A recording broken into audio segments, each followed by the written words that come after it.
More than 1 in 3 adults living with diabetes don't know that they have it, and your body often starts dropping clues years before you're diagnosed. Some are obvious, and others show up on your skin, eyes, hands, and even legs. Today I will show you the signs that doctors look out for, and some that most people have never heard of. The sooner you can recognize these signs, the sooner diabetes can be diagnosed and treated before years of high blood sugar causes serious damage. By the end of this video, you'll know exactly what to look out for so you can take charge of your health. Let's start with one of the earliest and most common warning signs. You're waking up once, twice, sometimes 3 times every night just to use the bathroom. Maybe you think it's because you drank too much water before bed, but it could actually be your kidneys trying to get rid of excess sugar. For many people, the first clues come from the way their body handles sugar. Normally, your kidneys filter sugar out of your blood and send almost all of it back into your bloodstream. But when your blood sugar gets too high, they simply can't keep up. Excess sugar spills into your urine and water follows it. The result?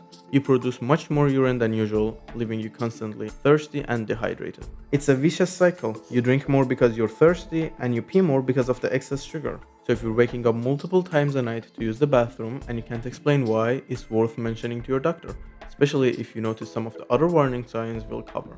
Fun fact, one of the ways of diagnosing diabetes back in the day was tasting the patient's pee.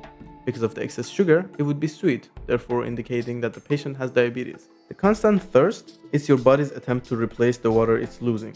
But no matter how much you drink, the problem doesn't go away, because the excess sugar is still pulling water out through your urine. Many people describe feeling like they simply can't drink enough water. But why is there so much sugar in your blood in the first place? Normally, a hormone called insulin acts like a key, helping sugar move from your bloodstream into your cells where it's used for energy. In type 1 diabetes, your body stops making insulin. In type 2 diabetes, which accounts for 90 to 95% of cases, your body still makes insulin, but your cells stop responding to it properly. This is called insulin resistance. Either way, sugar builds up in your bloodstream instead of getting into your cells. And if your body can't get enough energy from sugar, it starts looking elsewhere. First, it starts by burning fat, and eventually it starts burning muscle. This will cause unexplained weight loss, which can be another warning sign. Not as scary as the next one though. Another early clue can show up in your eyes. If your vision suddenly gets blurry, don't just assume you need a new pair of glasses. When blood sugar gets too high, it can pull water into the lenses of your eyes, causing them to swell. That changes the way light is focused, making your vision temporarily blurry. The good news is that this often improves after your blood sugar is back under control. But if diabetes goes untreated for years, it can cause permanent damage to the tiny blood vessels at the back of your eyes, leading to diabetic retinopathy, one of the leading causes of blindness worldwide. But diabetes doesn't just change how you feel, it can also change how you look. I want you to do something.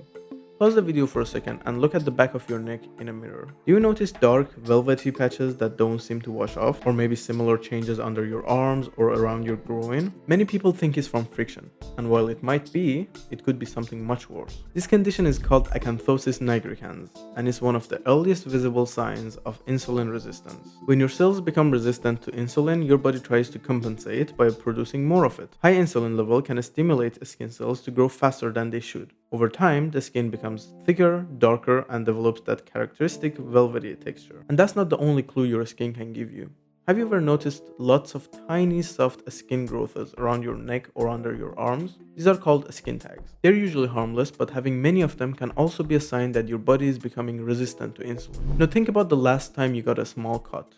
Did it seem to take much longer than usual to heal? High blood sugar damages the tiny blood vessels that feed your skin and weakens your immune system. That means less oxygen, fewer nutrients, and a slower healing process. Even a small cut can turn into a serious infection if diabetes goes untreated. And because your immune system isn't working at its best, infections can become much more common. That's why people with diabetes are much more likely to develop serious food ulcers or infections, or why they are more susceptible to recurring UTIs, yeast infections, or boils, which are pus-filled, painful skin infections. And if high blood sugar stays there long enough, it starts damaging your nerves or even the way that your hands move.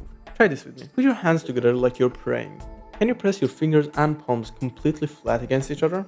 If you can't, especially if you've noticed increasing stiffness in your hands, it could be something called the prayer sign. Over time, high blood sugar causes sugar molecules to attach to proteins throughout your body in a process called glycation. This makes tendons and other connective tissue become thicker and less flexible, reducing how far your joints can move. Doctors call this the diabetic stiff hand syndrome, or the diabetic chiroarthropathy, and it's much more common than people realize. And that's not the only way that diabetes can affect your hands. Have you ever tried to straighten one of your fingers only for it to suddenly snap back? That's called trigger finger. Same process that stiffens your tendons can also make them thicker, preventing them from gliding smoothly through the small tunnels that normally guide them. Instead of moving freely, the tendon catches, then suddenly snaps into place. But the damage doesn't stop at your tendons. High blood sugar can also damage your nerves. At first, it might feel like tingling, burning, or numbness, usually in your feet before your hands. That's because the longest nerves in your body are often affected first. As the damage gets worse, you can start losing sensation altogether, and that's where things can become really serious. Imagine breaking a bone in your foot and not even realizing it. That can actually happen in advanced diabetes. Without normal sensation, small injuries often go unnoticed. People keep walking on tiny fractures without realizing they're making them worse. Over time, the bones and joints can collapse, completely changing the shape of the foot. This condition is called charcot foot, and unfortunately, it doesn't end there. Because diabetes slows your healing process and weakens your immunity, those wounds are much more likely to become infected. And if the infection reaches your bones or your blood, it can become life-threatening. That's why diabetes is the leading cause of non-traumatic lower limb amputations worldwide. Which is why one of the most important habits for anyone with diabetes is checking their feet every single day. Catching a small cut early can prevent a much bigger problem later. Remember what I said in the beginning? More than 1 in 3 adults living with diabetes don't know that they have it. Many of them had warning signs long before they were diagnosed. They just didn't know what they were looking at. Now you know. So if you've noticed several of the symptoms that we discussed today, don't panic, but don't ignore them either. A simple HbA1c blood test can often tell your doctor whether diabetes or prediabetes is the cause. The earlier it's diagnosed, the better your chances of preventing years of damage.